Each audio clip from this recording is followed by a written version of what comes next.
Car du fait qu'il a souffert lui-même et qu'il a été tenté, il peut secourir ceux qui sont tentés. Hébreux 2, 17-18. Mon attention fut attirée par ce verset dans un moment très difficile de ma vie. Avant ma conversion, j'avais vécu une période sans souci, avec beaucoup d'amis et beaucoup d'argent. Après ma conversion, argent et amis s'en allèrent et j'ai parfois pendant de nombreux jours manqué de nourriture. J'ai même travaillé comme cuisinier pendant plusieurs mois. J'avais décidé que je n'irais jamais demander un secours quelconque à un homme. Je mourrais d'inanition si nécessaire, mais je ne dirais à aucun homme ce dont j'avais besoin. Après quelque temps, j'obtins un travail de cuisinier. Un homme me dit « Êtes-vous prêt à travailler comme cuisinier ?» Et je répondis « Je ne sais pas cuisiner, mais j'essaierai de toute façon. » J'avais à préparer un repas indien dans un hôtel américain pour 500 personnes environ. Très tôt le matin, je devais quitter mon meublé et gagner l'hôtel pour préparer la nourriture pour toutes ces personnes.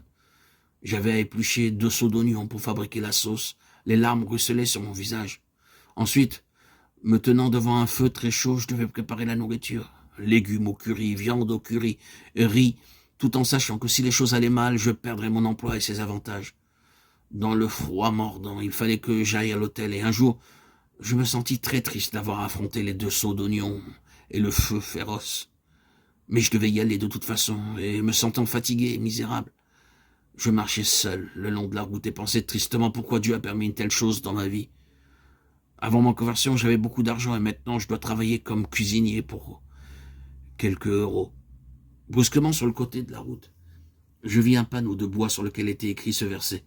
Du fait qu'il a souffert lui-même et qu'il a été tenté et peut secourir ceux qui sont tentés. Hébreux 2, 18. Je ne connaissais pas ce verset. Mais je m'arrêtais, alors je lisais ces mots. Je me sentais tout à fait réconforté. Je continuais à marcher, me répétant, il est capable de secourir. J'allai ainsi jusqu'à l'hôtel, pris les 2 seaux d'oignons et commençai mon travail. Et comme les larmes roulaient de mes yeux, une grande joie pénétra dans mon cœur.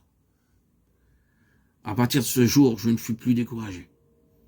Je pensais, mon Seigneur a porté chaque épreuve pour mes péchés, il sait ce que signifie être tenté.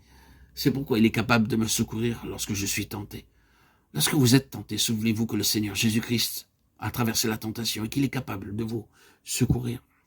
C'est pourquoi il devint comme le bois de Sittim, afin de pouvoir souffrir avec l'homme le plus pauvre et le plus humble.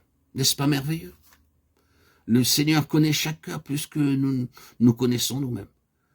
Ne pensez pas que vous souffrez seul. Vous pouvez peut-être dire, oh, je ne pense pas que quelqu'un souffre comme je souffre. Personne ne sait quelle sorte de père ou de mère j'ai. Personne ne sait ce que je souffre à cause de mon mari ou de ma femme. Mais Dieu sait. Dieu connaît tout. N'essayez pas de vous excuser. Le Seigneur Jésus devint comme le bois de Sittim. Lui, l'homme parfait, afin qu'il puisse vous aider, quelle que soit l'épreuve, en tout temps et en tout lieu. Ce bois de Sittim utilisé partout, dans les colonnes de la cour extérieure, dans le grand autel, dans le lieu saint, les planches, les colonnes du sanctuaire, dans les tables des pains de proposition, du bois de Sittim partout. Dieu était partout dans le tabernacle. Exode 25, 5, du bois de Sittim. Quel enseignement particulier nous avons ici. Rappelez-vous que Dieu vous aidera, quelle que soit l'épreuve, quel que soit le lieu et le temps où vous vous trouvez. N'essayez pas de trouver des excuses, de vous excuser.